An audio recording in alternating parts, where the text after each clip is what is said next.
నిజమే social media ద్వారా ఎంత మంచి జరుగుతుంది అంత చెడు కూడా జరుగుతుంది. అది రియల్ ఎస్టేట్ లో కూడా ఎంట్రీ అయిన తర్వాత కూడా పబ్లిక్ ఒక గందరగోళ పరిస్థితిలో పడ్డారు. ఒకళ్ళు బాగుందని చెప్తే ఒకళ్ళు బాగాలేదని చెప్తారు. అక్కడ కొనండి ఇక్కడ కొనండి ఒకళ్ళు ఇక్కడ చెప్పండి. అన్ని ఛానల్స్ నాదేనే కాదు అన్ని ఛానల్స్ లో మనం జరుగుతుంది. ఇది కూడా ఒక కన్ఫ్యూజన్ కారణం అనుకోవచ్చా? 100%. ఇది కూడా ఒక అంటే ఎక్కువ అవేర్నెస్ కూడా అవేర్నెస్ని కూర్చొని ఆలోచించాలండి. ఏ విషయానైనా ఏదైనా డెసిషన్ తీసుకునేటప్పుడు పర్సనల్గా మనకున్న ఎక్స్పీరియన్స్ ఏంటి, హైదరాబాద్లో మనము ఎప్పుడు వచ్చాము లేకపోతే ఎప్పటి నుంచి ఉంటున్నాము, అట్లా రేట్లు ఎట్లా పెరుగుతూ వస్తున్నాయి, గ్రోత్ ఎట్లా అవుతుంది, దీని ప్రకారం ఎక్కడ ఎక్కువ గ్రోత్ అవుతుంది, ఎందుకు గ్రో అయింది ఆ ఏరియాలలో అనేది ఆలోచించి వాళ్ళు డెసిషన్ తీసుకోవాలి.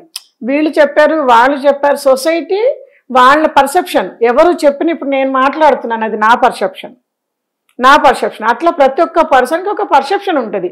వాళ్ళ డెసిషన్ తీసుకునే చేతిలో డబ్బులున్న వాళ్ళ పర్సెప్షన్ ఏంటి, వాళ్ళది 60% టేక్ ఓవర్ చేయాలి. టేక్ ఓవర్ చేసి 40% వాళ్ళ పర్సెప్షన్కి ఎవరు మ్యాచ్ అవుతున్నారు, ఎవరు మాట్లాడేది మ్యాచ్ అవుతున్నారు. మొన్న ఇంటర్వ్యూలో కాల్ చేసి క్లియర్గా మాట్లాడారు, ఎంత నీట్గా ఎక్స్ప్లెయిన్ చేశారండి. మాకైతే చాలా హ్యాపీ ఫీల్ అయినాము. ఆ ఇన్ఫర్మేషన్ మీరు అంత బాగా ఇచ్చారు, ఏరియా వైజ్గా కానివ్వండి, సెక్యూర్ పరంగా మీరు అమ్ముకోవద్దని చెప్పారు.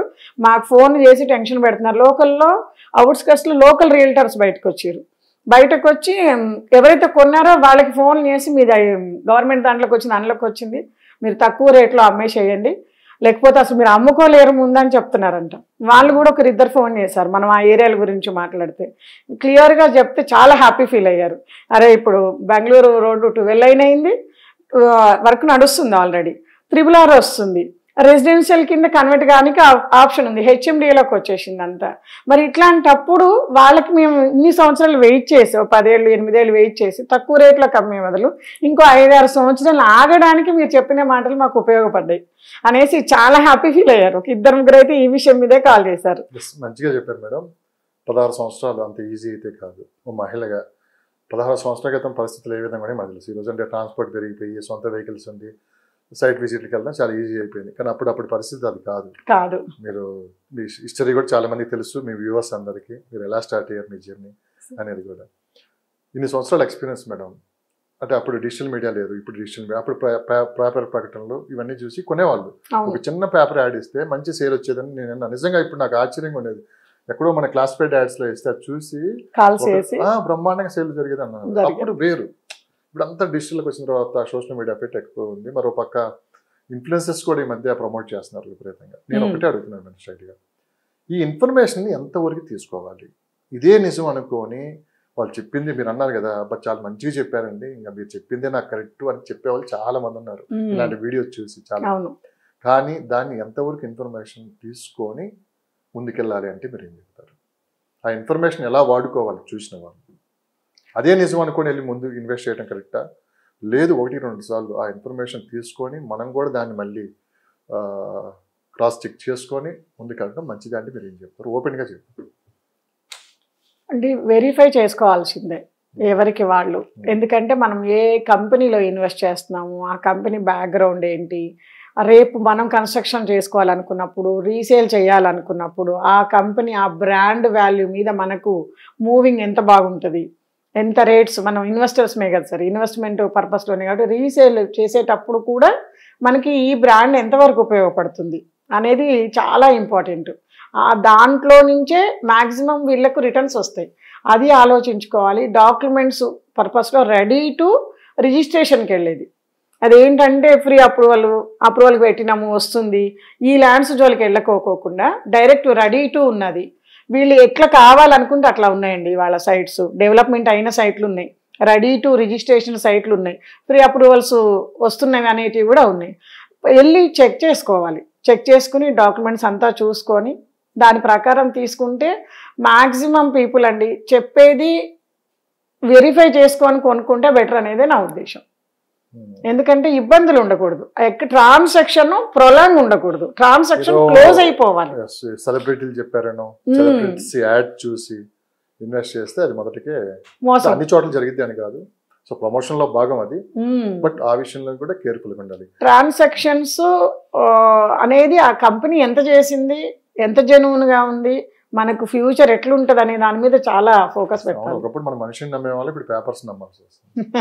అంతే కదండి, పేపరే మనకి రేపు అంతే కదండి. సెక్యూరిటీ, డాక్యుమెంట్సే సెక్యూరిటీ. డాక్యుమెంటే సెక్యూరిటీ. ఎవరైనా చెప్పినా ఆ మాట్లాడితే మాట్లాడాలి. కంపెనీలను బట్టి కూడా మనం డెసిషన్ తీసుకోవచ్చు అండి. ఇవాళ మనకు కన్స్ట్రక్షన్లో తీసుకుంటే సో వాళ్ళు కంపెనీస్ వస్తున్నాయి, వాళ్ళకంటూ ఒక బ్రాండ్, వాళ్ళకంటూ ఒక క్వాలిటీ, వాళ్ళకంటూ ఒక రీసేల్, పలానా బ్రాండ్ చెప్తే రీసేల్ కూడా రావడము, ఇవన్నీ ఉన్నాయి కాబట్టి అది కూడా క్రైటీరియాగా తీసుకోవచ్చు.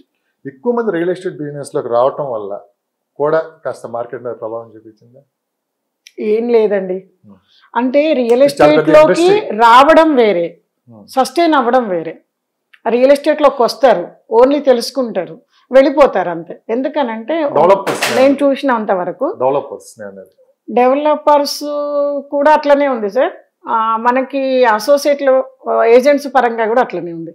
ఎందుకంటే అది మొత్తం ఇప్పుడు ఏమైంది, డిటిసిపి అప్రూవల్స్ రేరా నుంచి చేయాలన్నప్పుడు కంప్లీట్గా ఇన్వెస్ట్ చేసి అందులో 15% గవర్నమెంట్ మార్టిగేజ్ పెట్టి డెవలప్మెంట్స్ చేసి వెయిట్ చేసి సేల్ చేయాల్సి వస్తుంది.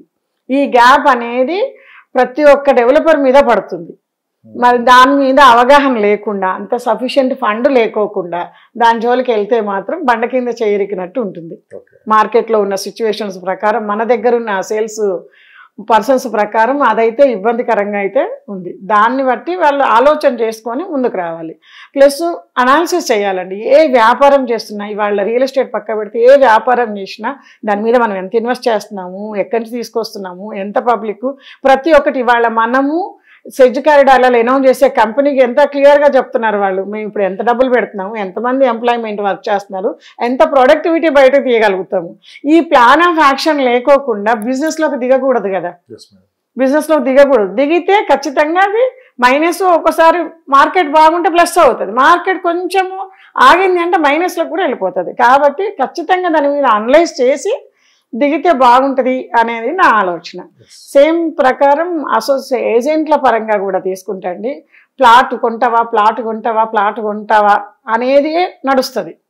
కానీ వాళ్ళకి క్లియర్గా ఎందుకు కొనాలి, రేపటి వచ్చే ప్రాఫిట్స్ ఏంటి, ఇప్పుడున్న సెక్యూరిటీ సేఫ్టీలు ఏంటి, డాక్యుమెంటేషన్ ఏంటి, ఏరియా గ్రోత్ ఏంటి, రిటర్న్స్ ఎట్లా వస్తాయి, ఇవి వివరంగా చెప్పగలిగిన వాళ్ళు లేరండి.